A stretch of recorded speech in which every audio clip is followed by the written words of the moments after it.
Well, it is the summer break, but the very tail end of it. I had intended to do this much earlier, but I have been very busy over the summer break. This is happening now, a few days before the Dutch Grand Prix, but it's fine. This might be a good reminder as to what had happened in the first half of the year now that we've had a month off and have probably forgotten everything. So yeah, I figured I would do a tier list to rank the drivers so far this season, and then I can rank them 1 to 20, or I guess in this case 1 to 21. And we can compare how the drivers between the two lists, the one that I did at the start of the year in the preseason, and then this one now, and then I'll do a third one at the end to see kind of how the drivers ranking changed throughout the year. So yeah, let's get right to it. I've obviously got 6 categories this year. I have max, standout, good, inconsistent, mid, and at risk. First up, we're going to discuss the driver that isn't even on this tier list, and that is Nick de Vries.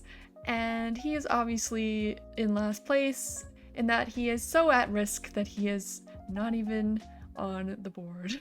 He is gone. So he's obviously driver 21. Nick just had a lot of hype coming in and a lot of experience, and his talent wasn't living up to the amount of experience that he had. And honestly, it seems like there's some rumors going around that Daniel might have already had plans to go into that AlphaTauri halfway through the year, and they were just using Nick as like a stopgap between, and so that's why they didn't go with Liam Lawson, is because they didn't want to put him in and then kick him out and lose him. So they're just putting in a driver to kind of steal that driver from Mercedes and then put Daniel in halfway through their year once his contract situation with McLaren ended. That's the rumor that's going around. Low-key kind of makes sense. Feel bad for Nick for that, but if he had performed, then Daniel wouldn't have had to replace him. So yeah, Nick is in the do not exist, does not exist zone of this tier list. All right, next up is the aforementioned Daniel Ricciardo. And Daniel's only had 2 races back, so it's kind of tough to judge where he is. I feel like his race in Hungary was really good. He did his best with the limited preparation he probably had going into that. And Hungary is a pretty tough race, and he managed to take those medium tires for many laps. And so I was fairly impressed with what he did there. Spa was a little bit more rough for him. He made a mistake in qualifying when he started 19th. And sprint day went okay. He just kind of seemed to lose his tires at the end of the sprint, and I think he finished 10th and only top 8 get points. So he was close, but no cigar. So for now, I'm going to put Daniel at the top end of at risk, mainly because if he doesn't perform the rest of the year, I think that could mean the end of his career, which is unfortunate. But I think after that stint at McLaren, he's on thin ice, and so he has to at least match Yuki to have a chance to stay in F1, I think. And if he beats Yuki, that's when he might have more opportunities come his way. Next up, we have Max Verstappen, and it's pretty clear where he's going. I have literally made a category for him.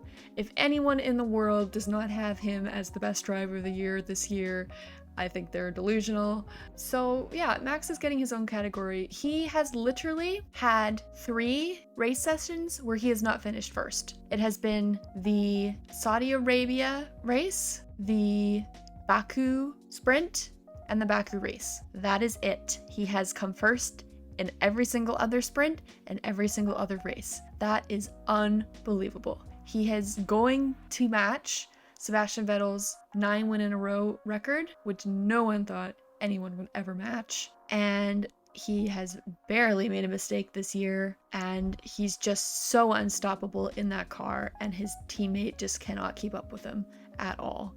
And it's so impressive, but also so infuriating.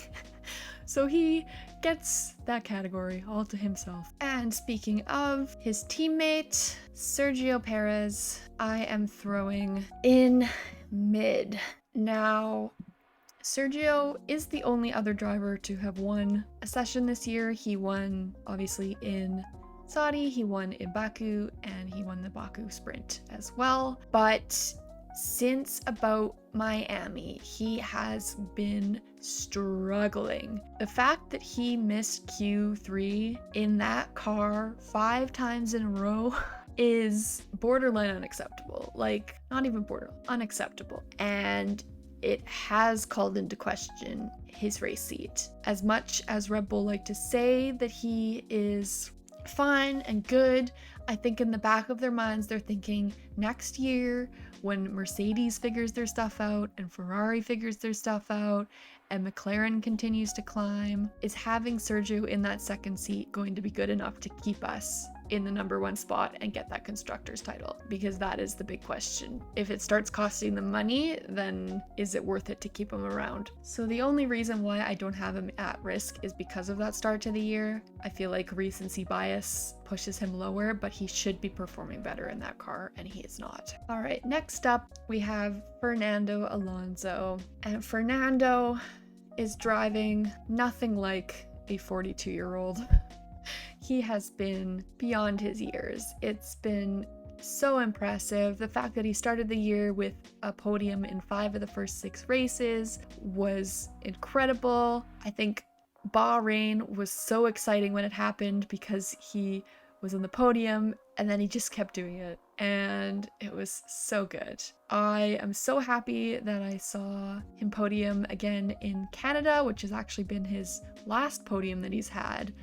It's been a few races now where he has kind of tailed off, but that's definitely more so the car's fault than his fault. And he, along with Max, has barely spent any time outside the top 10 in any race session. He's just very consistent and so experienced that he knows what to do in any situation. The really big bummer is that he didn't manage to get that win in that car while it was good, especially in Monaco. I think Aston Martin will be kicking themselves about that decision to go into slicks instead of inters. And then he did have that small mistake in Spa with crashing the car in the sprint session. But other than that, he's been pretty flawless and also destroying his teammate. So only good things to say about Fernando this year. Next up is Lewis Hamilton, and Lewis is also going into Standout. I think the fact that Fernando's been so good this year and Max has been so good this year has kind of hid how good Lewis has been this year. Last year he was definitely struggling, but this year he's managed to put very consistent performances together. He's practically been flawless. I can't name a single mistake that he's made this year, apart from maybe crashing into George at Spain, but then that was more so the team than him. So yeah, he's barely made a mistake. I think there was one qualifying session that he didn't make it to Q3 or something, if I remember correctly. But yeah, I think if he had a better car, he would easily be battling for podiums much more consistently. I guess his one down week was in Austria, where he only scored 4 points between the race and the sprint. But I think Mercedes had a tough time with this car setup there. And I think it was before they had gotten some upgrades as well. Next up is Carlos Sainz, and he is going in good. Carlos has been consistent this year. He's definitely had a better start to this year than he did last year, because last year he was making so many bad mistakes and DNFing on lap 1. This year he's definitely been qualifying a lot better. He's been a lot closer to Charles in qualifying pace, but he hasn't really had the results to stand for it. He's had, I believe, 1 podium, but only in the sprint. He hasn't had an actual podium yet. And then he's had a few humongous errors. The biggest one being him spinning Fernando in Australia, costing him a 4th place and knocking him all the way out of the points due to the late red flag. That cost him a huge number of points.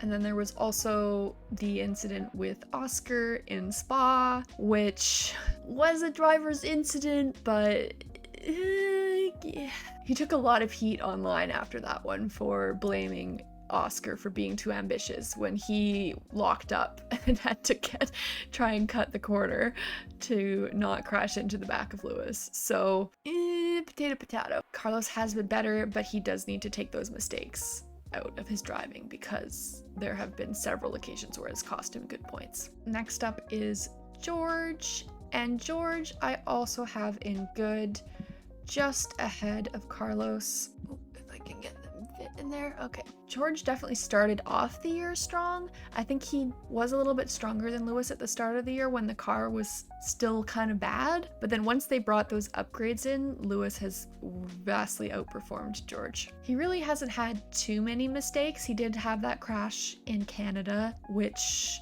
he managed to battle back from a little bit, but it damaged his car too much and he DNF'd there. And then has he had a podium? He's had one podium, I guess, in Spain. Yeah, overall, he's been a bit invisible this year. He hasn't qualified incredibly well. He hasn't had any really good races either. So he's kind of just been there. But I think he hasn't made as many silly decisions as he did last year, especially in wet conditions and going onto the tires too early. So I think he's kind of calmed down in that respect. And I just have him ahead of Carlos mainly just because he has that one podium and Carlos doesn't. Next up is Charles. And Charles is going in Standout as well. I think Charles had probably one of the roughest starts to a season ever this year. He had the mechanical DNF in Bahrain that meant a 10th place grid penalty in Saudi, and then he got spun lap 1 and stuck in the gravel in Australia, and it took him a bit to get going with that car. But then, as per usual, Baku rolls around and he just puts on an absolute clinic. This guy in Baku is a god. And the fact that he is still the only driver outside of Red Bull to beat Max in a race session is incredible. I mean, Max did have damage to his car in that one race session, but we're gonna ignore that fact. And so I think Charles might have been in good if not for that performance and then Austria as well. He has the ability to pull these performances out and be an incredible driver. But on the other hand, he also has the ability to push too hard and crash the car. And he was very guilty of this, especially early on in the season. He did crash in the sprint qualifying in Baku, and then the obvious terrible weekend he had in Miami where he crashed twice on the same corner. Charles, he was just being a little bit too ambitious and pushing the car beyond its limits, which is fine. It costs Ferrari money though in a cost cap era, and is worrying if he's ever in a stressful battle for the championship. But I think if he has a good car, I think he shouldn't need to push as hard as he does. He's just trying to outperform the car all the time, and 90% of the time it works out for him, and 10% of the time it doesn't. Next up is Lance Stroll. And Lancey Pants is going in mid behind Checo. Lance has suffered from that injury at the start of the year, but somehow his first race back in Bahrain after that injury was his most impressive race this year. Apart from maybe Australia, he did pretty well there too. But the fact that Alonso got 5 podiums in this car and Lance hasn't had a single one, the fact that Lance has been out of the points several occasions this year, it just isn't good enough in that car, and Fernando is just outclassing him in pretty well every area.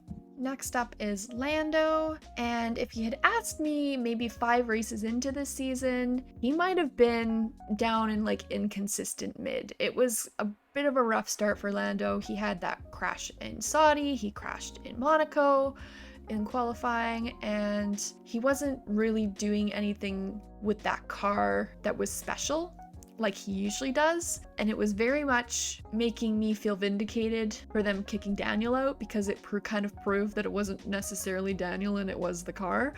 But then McLaren decided that, you know, we're gonna like upgrade this car, and all of a sudden it might be the second best car. And since he has gotten those upgrades on his car, he has been phenomenal. He always puts on a performance on Austria, so that was great to see. But Great Britain was awesome to watch. I fell back in love with McLaren at that race and was very happy for him, and watching him race with Lewis for the 2 spots on the podium was so good, and I'm sure, that victory for him is just around the corner.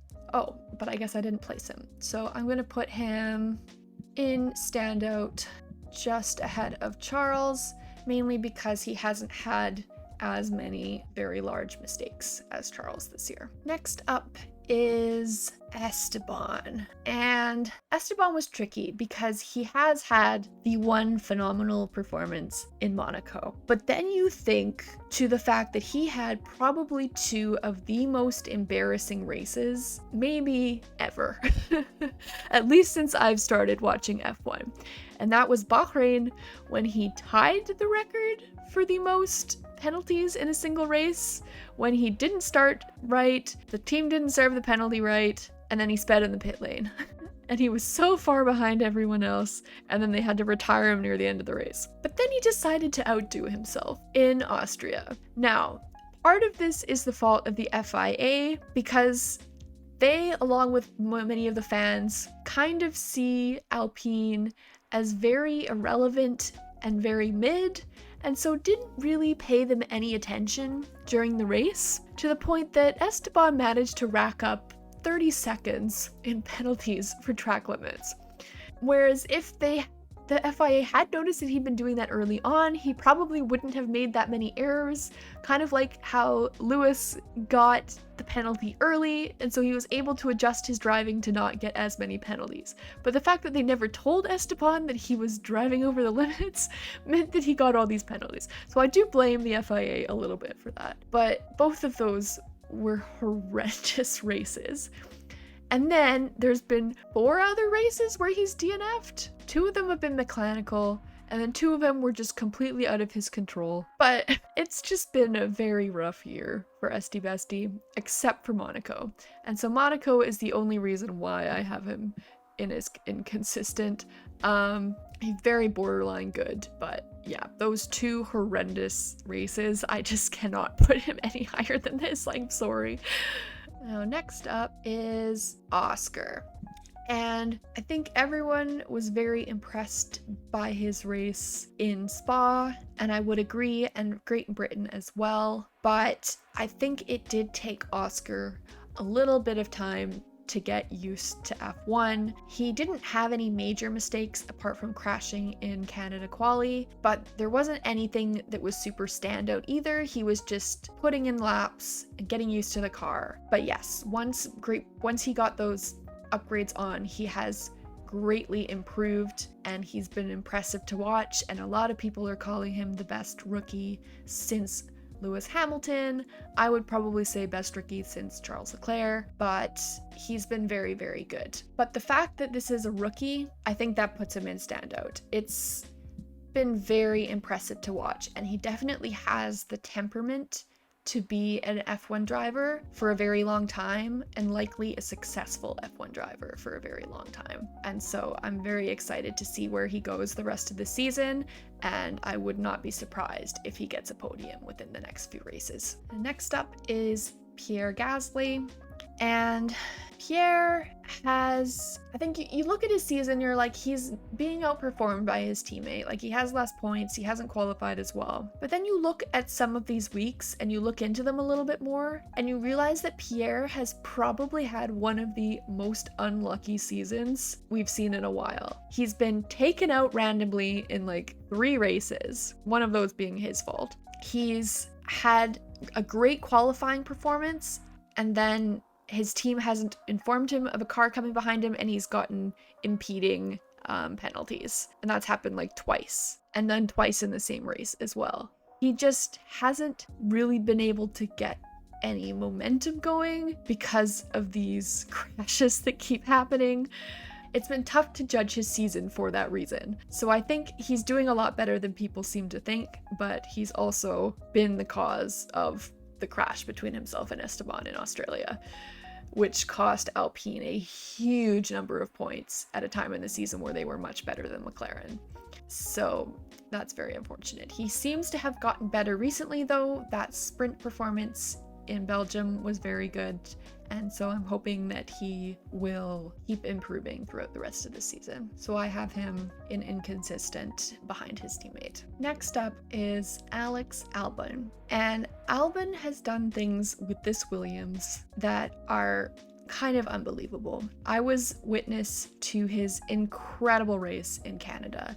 He dragged that slippery Williams to a P7 finish, and it was so impressive to watch. It was kind of funny too, because you just kept seeing this gap between himself and I think Checo was who was ahead of him, just grow and grow and grow. He was like, there's such a big time gap between them coming around the track.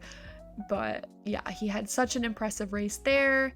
He also had a great race in the one downside with Albon though was that crash in Australia. That was completely driver error, and he was running P6 when he crashed.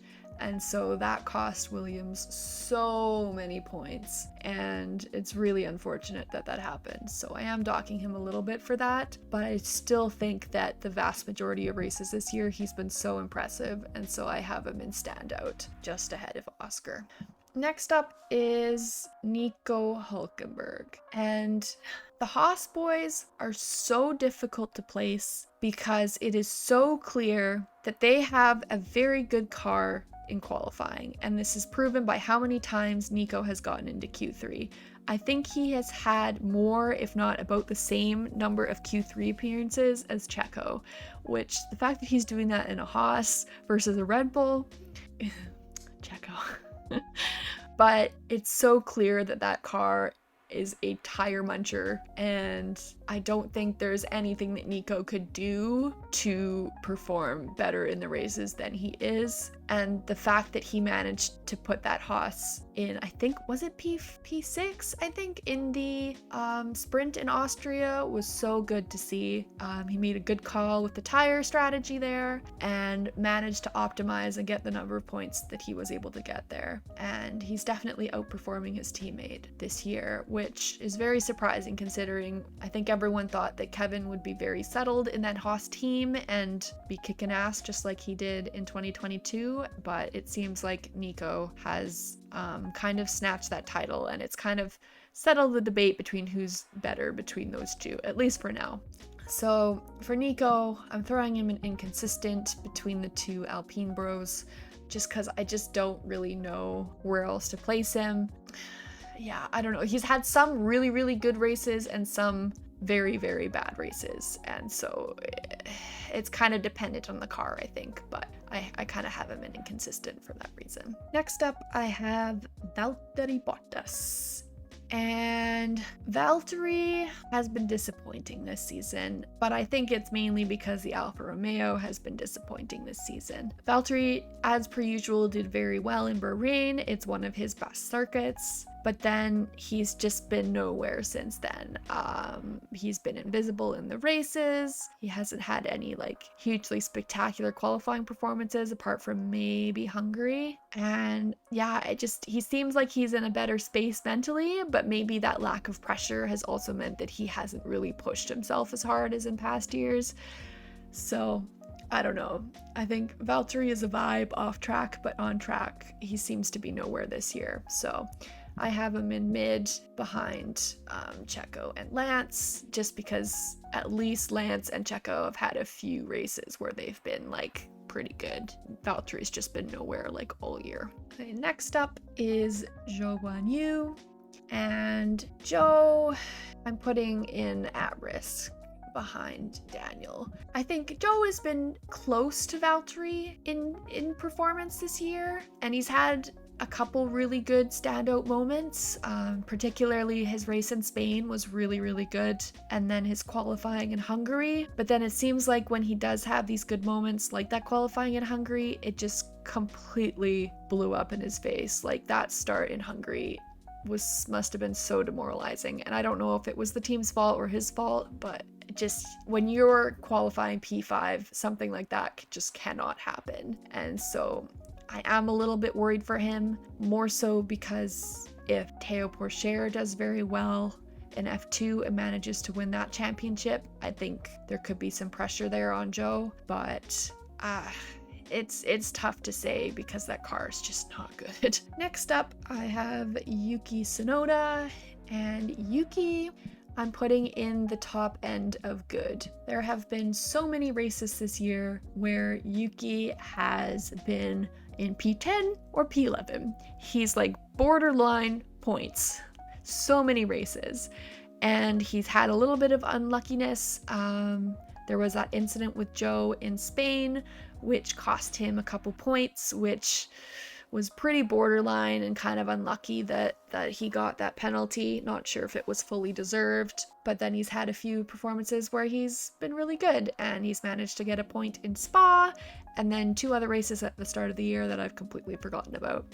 I think Yuki's goal for the rest of this year is to try and beat Daniel, but at least stay with Daniel and be as good as him, because if he can do that, I think that will prove to Red Bull that he is deserving of staying there. I think there are a lot of rumors that he's in line to get Fernando's seat at Aston Martin once he retires due to his Honda partner or connection. But I think Yuki, at the start of this year, I was very, very worried for Yuki because he was losing Pierre and he was getting put up against Vries, and the fact that he's ended Vries' career and he has put in this amount of consistency shows that he has grown as a driver and has kind of proved the fact that most rookies need at least 3 years in F1 to show that they deserve to be there. Next up, we have Kevin Magnussen, and shockingly, I have him at risk. Kevin ended last year with that incredible pole position in Brazil, and everyone was so excited for him for that, but then this entire season he just seems to have been nowhere. I don't really recall a single race where Kevin was really, really good. He's just been stuck at the back all season dealing with tire issues. But the fact that this Haas has been put into Q3 by Nico so many times and K-Mag just hasn't been able to do that is a pretty big red letter on his resume, and I'm very worried for him. I think Haas will keep him around just because they obviously have quite a long history with him and know how he is as a driver, and maybe there's other stuff going on in his life, because I know he just had a baby and sometimes that can add an additional level of stress in your life. But I'm worried for Kevin. I'm very worried for Kevin. And finally, the last driver is Logan Sargent, and unfortunately Logan is also at risk at the very bottom. And Logan, I think he's tried his best, and he hasn't been terrible. I don't recall him having any major crashes, which is good, because especially since the cost cap is such a thing now. So it's good that he hasn't cost the team much in that respect. But I think he also probably suffered a bit confidence-wise. He did pretty well in Bahrain, and then Saudi Arabia, he was looking like he would have made it out of Q2. But then he had a track limits happen. And then since then, it just seems like he's never really been able to get going again. A lot of races he had never raced on before, at least at the very start of the year. And so that was kind of an excuse for him not having great performances. But now that he has been on a lot of these European tracks in his F2 and F3 career, and he still hasn't been able to get that points finish, is a little bit worrying. And I think Logan's career depends on whether or not he can get points at Monza. If he can get points at Monza, I think Williams will keep him around for another year. But if he doesn't, then that's basically proving that he's worse than Nick de Vries. And if you're worse than a driver who was kicked out after 10 races, that's a little bit worrying for your career.